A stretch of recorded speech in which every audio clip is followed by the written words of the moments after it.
So the Indiana Fever go down to the Aces, and I got to say, I am not liking what I'm seeing. I mean this when I say this. Fire Stephanie White yesterday. Like, fire her yesterday.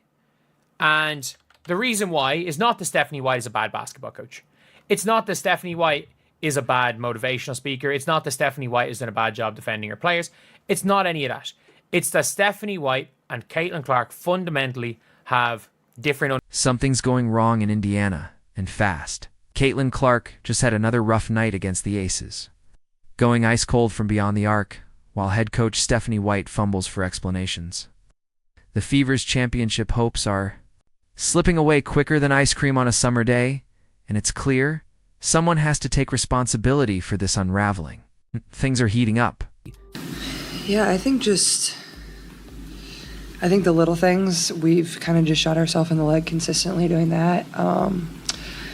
We turn the ball over, we foul a lot.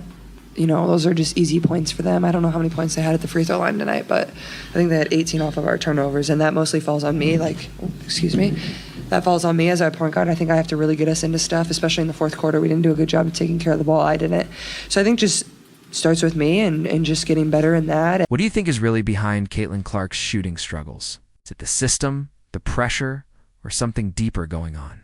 Share your thoughts in the comments below. We want to hear what you think.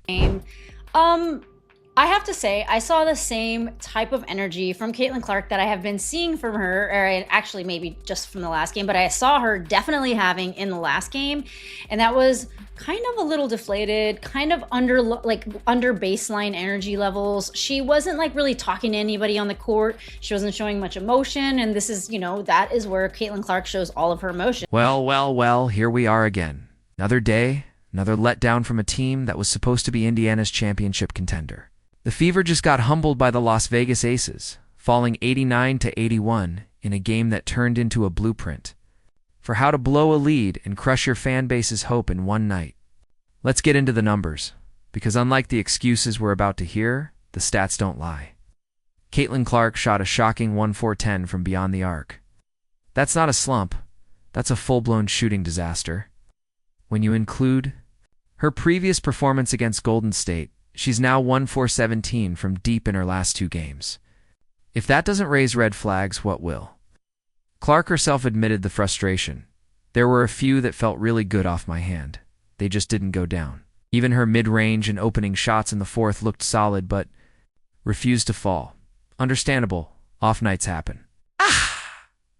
But here's where things get spicy. After the game, head coach Stephanie White took to the mic and started deflecting. Her take? We as a staff have to do a better job getting her higher quality looks. Oh really, Stephanie? Because if memory serves, that's exactly what your job is, to put your star player in positions to succeed. At this point, the excuses are piling up faster than the missed shots. It's time for accountability and fast. That aren't as good, and obviously it's frustrating. You want them to go in, and even tonight I felt like there was a few that felt really good off my hand and it just didn't go down. And even the mid-range jump shot to start the fourth quarter and the three to start the fourth quarter, they both felt good off my hand. So it's just frustrating. Stephanie White kept the deflection tour rolling, claiming that every opponent's game plan is to make Caitlin score inside the three-point line. And they'll use physicality coverage, showing bodies to do it. Groundbreaking stuff, coach. Who knew teams tried to defend star players? Next thing you'll tell us is water is wet, but it didn't stop there. White doubled down, saying, I'm not worried about Caitlin's shot. Caitlin's shot is going to be just fine. What I'm worried about is our 18 turnovers that led to 28 Aces points. So now turnovers are the issue, not that your franchise cornerstone looks completely out of sync in your system. Classic deflection, coaching 101. Let's talk about what really went down in Vegas, because this wasn't just a loss. It was a full-on collapse of everything the Fever were supposed to stand for this season. The game was tied 69-69 in the fourth, but then the Aces outscored Indiana 9-2 and never looked back. That's not just bad luck. That's failure to execute when the pressure's highest. And that's on the coaching, the system, and yes, the leadership. Biggest thing is what we have to do as a staff to get her better looks, like higher quality looks. Every game plan is going to be to make her score inside the three-point line, right? And the different ways that they're going to do that: physicality, coverage, showing bodies, all the different things. And we have to do a better job of getting her higher quality looks. Caitlin Clark may have posted decent stats on paper, 19 points and 11 assists. But anyone who actually watched the game knows the truth. She was out of rhythm. Shooting just 7 of 20 from the field and committing 8 turnovers, Clark didn't look confident or comfortable in the system she's supposed to lead. On the other side, Aja Wilson showed exactly what elite players do against teams in turmoil. She took control. Wilson dropped 24 points and led a balanced aces attack, with 5 players scoring in double figures. That's the difference between true contenders and teams still pretending. When the spotlight gets hot, champions rise. The Fever, they took a step back. Now, that energy from Caitlin Clark is very different. It feels like everybody on this team, I don't know, Duana Bonner has been in her head. I think that it's showing that Caitlin Clark is in her head, and she's 23 years old, and she has the weight of the success of the WNBA on her shoulders. And, the Connecticut Sun game was very intense, so we can't assume that it didn't exactly have an effect on her, but there is definitely something going on. I know she's also been coughing a lot, for a while, actually. So,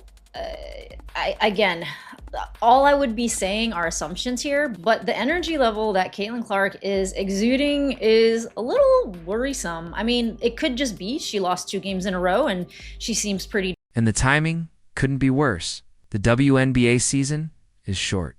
Every loss matters. The Fever can't afford to burn through precious games while the coaching staff plays trial and error with their best player. Championship windows don't stay open forever, and this one is already creaking. What makes this more infuriating is that we've seen what this team can do. They dominated Chicago in the opener, with Clark posting a triple-double. They nearly knocked off the defending champs. The Liberty, the talent is there. But the consistency and the system are missing. Right now, Stephanie White is coaching not to fail, instead of coaching to win. When you have a player like Clark, you don't play it safe. You go bold. You unleash her.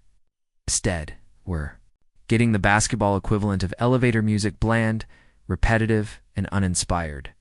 Even the bench rotation is a mess. Players don't know their roles or when they'll see the court. That kills chemistry and disrupts rhythm. Clark's assist numbers remain solid. She's trying to make it work. But assists only matter if the offense flows. Right now, it's a choppy mess. Add in the constant physical punishment Clark is taking, with inconsistent officiating, offering little protection, and you've got a confidence crisis brewing. When your star is getting hit in the face and shoved to the ground with no calls, it impacts everything: confidence, body language, and shot selection. Here's the harsh reality. If something doesn't change soon, this season will be a write-off. The Fever were supposed to compete. Instead, they're spiraling. The margin for error in the WNBA is razor thin, and Indiana is running out of runway. Whether it's the offense or a total reset of priorities, something's got to change. Fast, the Fever's championship window. It's closing faster than a drive-thru after midnight. What do you think needs to change first? Smash that like button if you think it's time for Stephanie White to step up, and subscribe for more brutally honest basketball breakdowns.